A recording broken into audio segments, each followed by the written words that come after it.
कि एंटीबायोटिक हमको लेना नहीं चाहिए। and then we stop the antibiotic. Antibiotic resistance is a global crisis. वो है एंटीबायोटिक। अगर लोग अंधाधुंध एंटीबायोटिक का इस्तेमाल करेंगे, बड़ा इशू बन गया है। भारत में ही नहीं बल्कि globally it has become a major issue. ये शुरुआत बहुत साल पहले हो जानी चाहिए थी।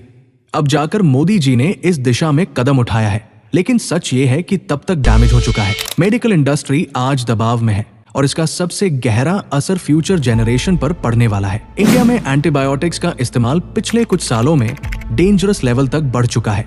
साल 2000 में जहां antibiotic consumption 320 cross defined daily doses था, वही 2015 तक ये बढ़कर 650 क्रॉस डिफाइंड डेली डोसेस हो गया।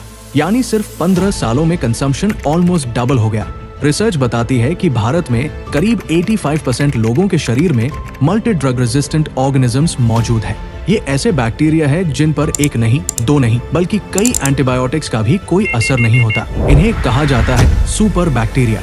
ये सुपर बैक्टीरिया इतनी तेजी से अडेप्ट करते हैं कि मॉडर्न मेडिसिन भी कई बार हेल्पलेस हो जाती है। ये बैक्टीरिया शरीर में मौजूद रहते हुए बड़ी से बड़ी बीमारी को ठीक होने नहीं देते, जैसे निमोनिया। एक रिसर्च में ये पाया गया कि जो लोग पहले एक स्पेसिफिक एंटीबायोटिक लेने से ठीक हो जाते थे, आज वही एंटीबायोटिक उन पर बिल्कुल काम नहीं कर रही। प्रॉब्लम सरफेस लेवल पर नहीं है, प्रॉब्लम सेल्यूलर लेवल पर है। सेल्यूलर लेवल पर ये सुपर बैक्टीरिया खुद को इतनी तेजी से मल्टीप्लाई करते हैं कि एंटीबायोटिक को रिएक्ट करने का मौका ही नहीं मिलता।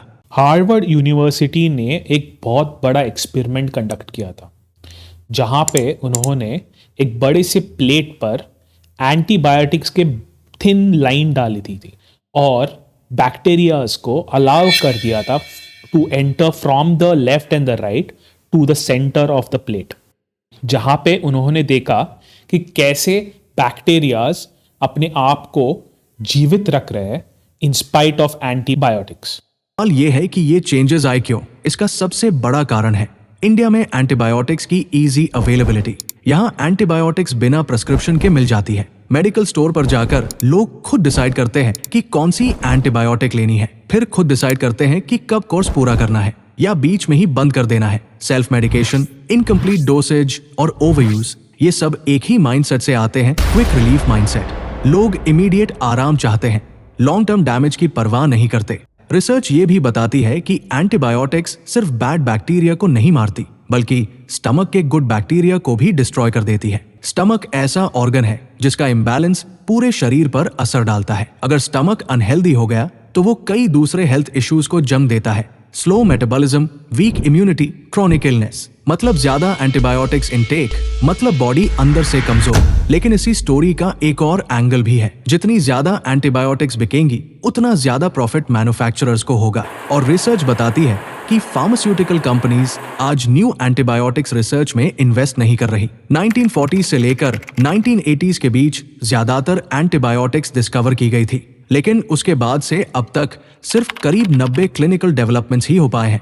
रीजन सिंपल है, न्यू एंटीबायोटिक्स रिसर्च एक्सपेंसिव है और कंपनीज को इसमें क्विक प्रॉफिट नजर नहीं आता। इसका मतलब ये नहीं कि एंटीबायोटिक्स बिल्कुल मत लो। जब प्रॉब्लम सीरियस हो तब एंटीबायोटिक्स लेना मैंडेटरी हो जाता है। अगर आज मिसयूज रुका नहीं तो आने वाले समय में सिंपल इन्फेक्शन भी लाइफ थ्रेटनिंग बन सकता है। हमारे चैनल को सब्सक्राइब कर दो। अगर आपको लगे तो बाद में अनसब्सक्राइब ही कर सकते हो।